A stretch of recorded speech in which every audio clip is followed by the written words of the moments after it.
So today we have a symposium on interventional psychiatry and looking at a few different techniques. I wanted to start by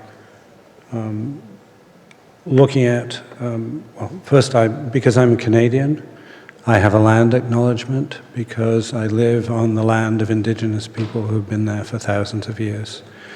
And here's a picture of one of my neighbors who lives to the west of me on the Enoch Reserve. And I respectfully acknowledge that I live and work in Edmonton, in Bear Hills Territory, on the traditional territory of a number of different nations, the Cree, the Blackfoot, the Métis, the Nakota Sioux, Iroquois, Dene, Ojibwe, Saulteaux, and Anishinaabe nations, known as part of Treaties 6, 7, and 8, and the homeland of the Métis of the West.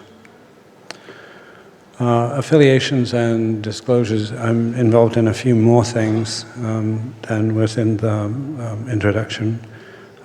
Principal in these are, that one. I now lead Mental Health Research Canada, that is Canada's only non-government mental health research agency. The APAC Digital Hub for Best Practices in Mental Health, which deals with the Pacific Rim, 21 countries in APAC. I'm the scientific director there. I'm on the management board of the Alberta Machine Intelligence Institute and an institute in my university. And I have no conflicts of commitment or conflicts of interest to declare, but I'm required to make that statement. I want to acknowledge the people I work with. I work in the middle of a data center. Those of you who saw me give a presentation yesterday would know that I do a lot of work on digital health, and it's really a team effort. These are a number of my colleagues that I'm working with in general in digital health. Part of the Alberta Machine Intelligence Institute, we have a computational psychiatry core Canadian group, and then there's the APAC Digital Hub for mental health.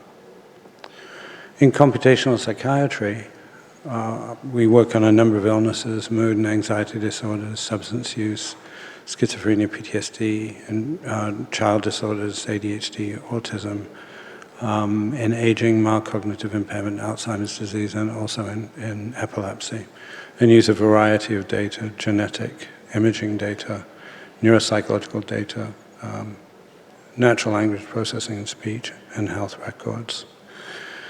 We do analyze clinical trial data from pharma and from agencies like National Institute of Mental Health, and generally we're interested in diagnosis, prognosis, clinical tools. In the area of interventional psychiatry that we're talking about today, there is a lot of work to be done in terms of trying to figure out what works best.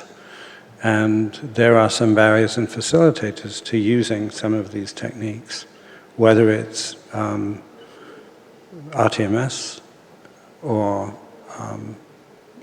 electroconvulsive therapy. So what is interventional psychiatry?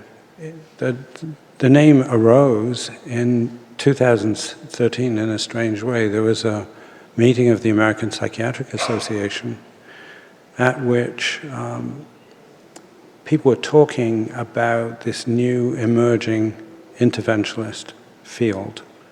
And they were talking about the need to develop a subspecialty training program before people had actually recognized that this was an entity. And interventional psychiatry is clearly defined as something that uses a variety of procedural neuromodulation techniques in the context of an electrocircuit-based view of mental dysfunction as proximal causes for psychiatric diseases. So really looking at this DTI cartoon of the brain, how to reset or change activity in different parts of the brain externally with some kind of electrical stimulation. And of course, electroconvulsive therapy has been with us for many years. Now there are other approaches that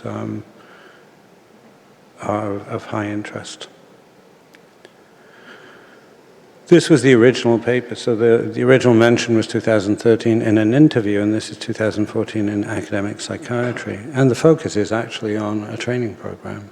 So it's a strange way that this came into the foreground. Now, in trying to figure out how things work and make predictions about what is going to work for which patient, we are now in the area of machine learning and AI. And I'm not going to talk a lot about machine learning, but just there are many different possibilities and possible applications, and we have unsupervised learning and supervised learning, clustering techniques, regression techniques, trying to classify reduced dimensionality. With a very large set of labels, we are trying to predict which patient will respond to a particular intervention, and trying to get it right for specific patients. So if one patient will respond, one patient will not respond, if we can make a good prediction based on our data analysis, we will be serving our patients better in terms of making a precise decision about how we can go forward. In talking about precision psychiatry, I think the first thing to do is to think about ethical considerations for precision work. And this comes out of the field of medicine and interventionist practice. There was a workshop, 2021, organized by Prevention of Severe Mental Disorders Cluster and funded by EBRA, the European Brain Research Area. And key concepts come up around precision psychiatry. So for a particular issue, under specific circumstances, how should decisions be made? How should a person or group act? And this is not necessarily using machine learning. This is using any kind of analysis to try and determine which individual will respond or will not respond. And a key issue is if you do have some precision information to deliver in the system, do you give that information to the patient? How do you handle the personal risk parameters that you identify for somebody? And there is a very good review that comes up with a roadmap for research and clinical practice in this area. Classical approach in medical ethics, there are 4 overarching principles that everybody in medicine learns about, and these are suggested to guide ethical processes in precision medicine. So autonomy, beneficence, non-maleficence, and justice. These are standard. To this roadmap added explainability and interpretability. And when you're using machine learning or artificial intelligence, this is a problem because we can't always explain the outcome of machine learning analysis. It's a black box approach often. We have an answer, but we cannot explain. We can say that it's likely to work. We can identify labels, but we cannot actually explain what's going to happen. And that explainability has become a bit of a barrier for physicians in practice and for people running the healthcare system and for the clients themselves. Applying an ethics framework to precision psychiatry, we could think about these interventional psychiatry and the procedures like RTMS and even ECT. Really important to consider what the baseline of patient responsiveness is. At what point will precision medicine be available and valuable? Well, one of the issues we have, interventional psychiatry is quite new. In some areas, I'm not going to talk about any details with depression, but in the area of depression and RTMS, for example, lots of studies have been done, there's been a lot of meta-analysis, and there are lots of claims about specific ways in which to do things that will increase the potential yield and the potential response. In other areas with other disorders, there isn't that much data, so it's not that clear. This is tough territory for psychiatry because of the lack of precision around the information set we have. There are so many variables, people vary in different ways, social determinants of health and so on. And the explainability piece is a really difficult thing to negotiate. That is going to become more and more prominent as we go forward, trying to figure out how to manage the way we look at information, use information in this context. Early days for precision health in terms of evaluation of the efficacy of interventions and implementation. So, precise prognoses and tailored interventions may be cost-effective. If we can get it right, if we think about the classical problem of giving an antidepressant drug and making the right choice, antidepressant drug responses are not generally very good. I touched on this yesterday in my talk, that 35% of people on neuroantidepressants don't respond in any positive way, and about 53% of people fail to reach remission even after 8 to 12 weeks of treatment. So we need enough data and we need the right analytical skills to demonstrate cost effectiveness. One of the problems with some of these interventional psychiatry applications is it may work for some people and that may be very cost effective, but if you can't choose which people it will work for, you may waste a lot of time administering these techniques. And because it's new and really a hot, interesting technique, people may say, okay, RTMS is going to do this. And for some clients, it's not going to work. So there's a lost opportunity and a lot of time and effort put in there.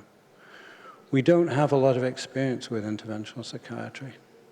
And it makes it very hard to justify cost effectiveness of precision psychiatry over treatment as usual in many cases. The current digital context can increase disparities for accessibility of clinical prediction.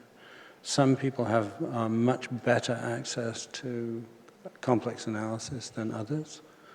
And if you need to handle data that way, and you're not in a sense that can do that, it's much more difficult to do predictive work. This arose during COVID-19, where many people didn't have an adequate internet connection, for example, to access digital medicine models. So we may benefit from a dialogue among a broad set of stakeholders, including funders, healthcare providers, people with lived or living experience. This is super important. One of the areas that I'll talk about in a minute is, there's an opportunity for people to get treatment, but they're unwilling to go.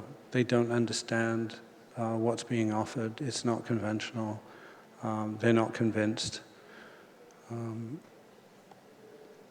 we need to have that discussion with people with lived experience to make it work. Common pitfalls in precision medicine. This is taken from a Fusar-Polly review in 2021. A list down here in detail. Reduction of human content. This came up yesterday in question time. In some cases, there's a lack of human interaction in therapy. Restricted personal worldview. If you really think as a clinician or a research leader that it's going to work this way and you're not open to other possibilities, then that's going to be difficult. This connects to things like cultural appropriateness and understanding the particular constraints of the person who is the client needing the interaction. If you're looking at predictive analytics and trying to predict for whom intervention will work, you may have excess faith in an advanced analytic prediction coming out. And we always have to be quite cynical and careful about interpreting those data. Some people distrust automated decision processes. They don't like machine decisions. The explainability, they don't like the black box approach. They want to understand. In the case of many physicians, it's an interesting conversation because many people handle tests they don't really understand in detail, but they accept the results. But for some of the advanced analytic techniques, they want to understand, even though it's really a complex decision-making process. Lack of representative sampling. If you're doing a clinical trial, let's say with transcranial magnetic stimulation, and you don't have representation of all of the population, you may have biases in terms of the responses, and this changes the profile of the results we get and the conclusions we can come to. And then there are just simply operator errors, errors for the people trying to use a technical kind of intervention. They don't understand the parameters, they don't get it right, and these errors confuse everything.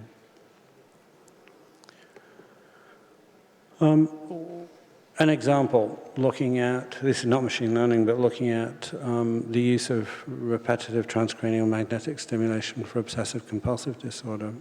We were interested in this, and in the context of doing a literature review of lots of different aspects of mental health, we did a scoping review looking at whether RTMS was effective. And we explored evidence really to see if RTMS was justified as a treatment option for OCD. There's really a lack of evidence in the literature. It's a lot of interest in finding improved treatments for OCD. And many studies confirm, lots of studies confirm, including AI machine learning studies, the antidepressant effects of RTMS, in this case the dorsolateral prefrontal cortex, but there are inconsistent findings for anxiety disorders and for OCD. Despite the wide use of RTMS for management of mental disorders and sustained interest in finding newer, more effective treatments, there just isn't much evaluation for RTMS use in the management of OCD. We did a standard search using Prisma in a number of databases, 5 databases. I'm not going to go into details of the search, but using information scientists to guide this. And here's the standard Prisma diagram here. So we identified only about 2,400 papers, and after screening, we ended up with 28 that met our inclusion-exclusion criteria. The search is briefly listed there.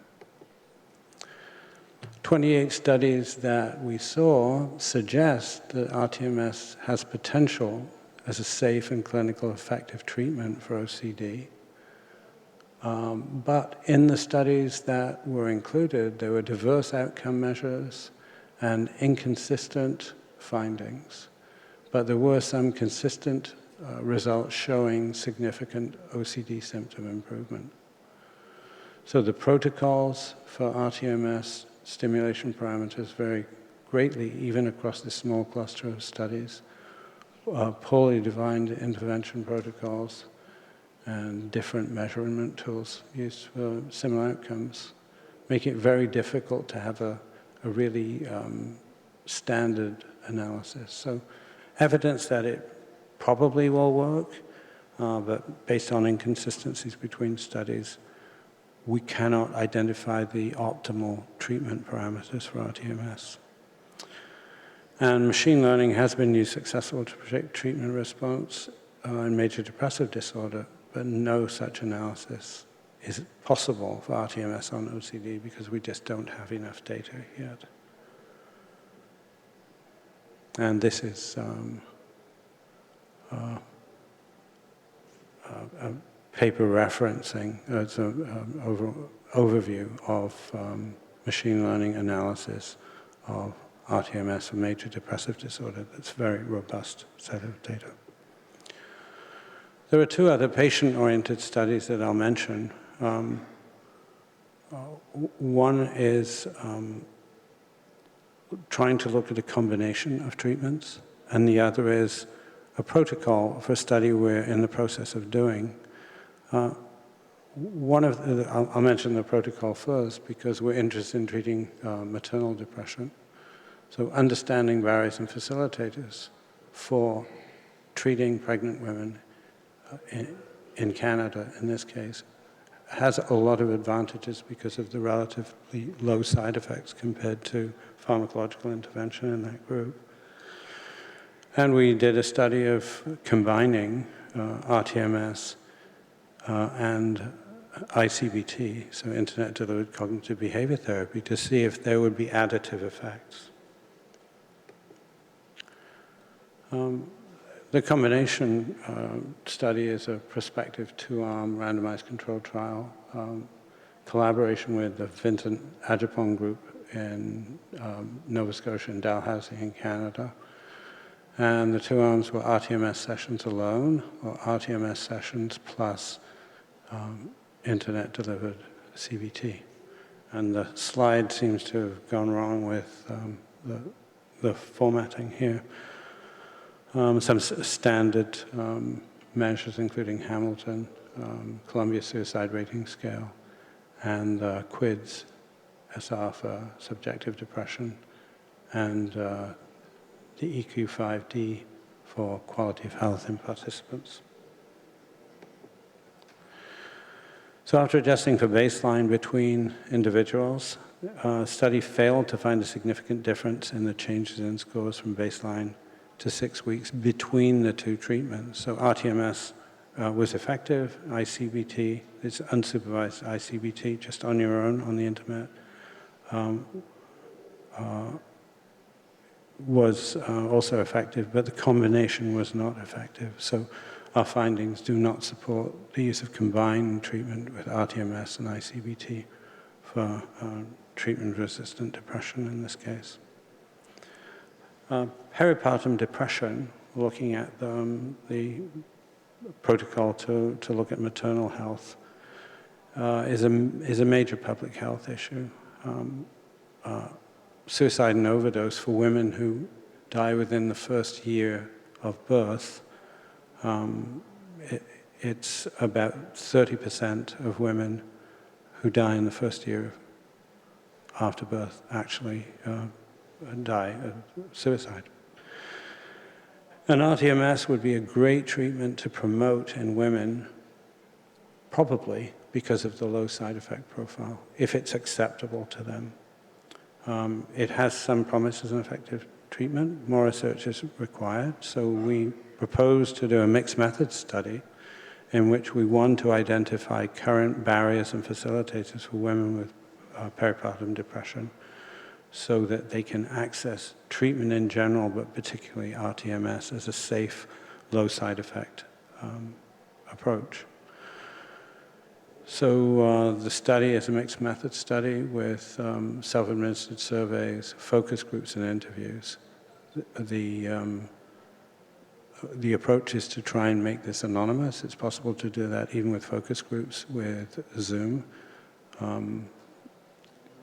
And participants currently or previously experienced depressive symptoms are to be recruited.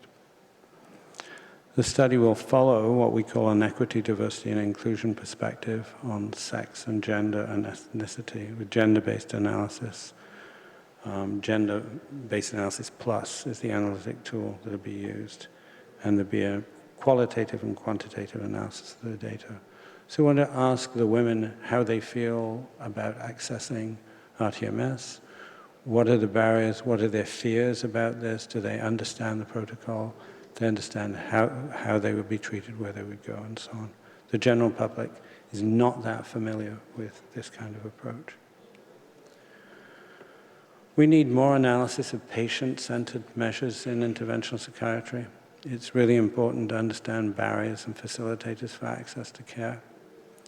When adequate data are available, we can then realistically apply some of this sophisticated precision medicine analysis using machine learning and determine the individual patient-based fit and very importantly, the likelihood of response.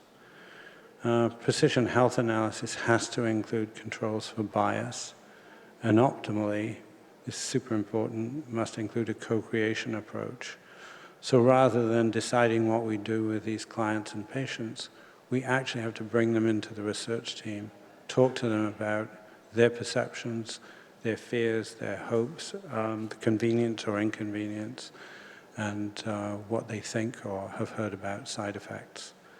And we're heading closer to that direction in the way we're doing things. In Canada, for a federal grant now, you must include people with lived experience in the clinical trial team.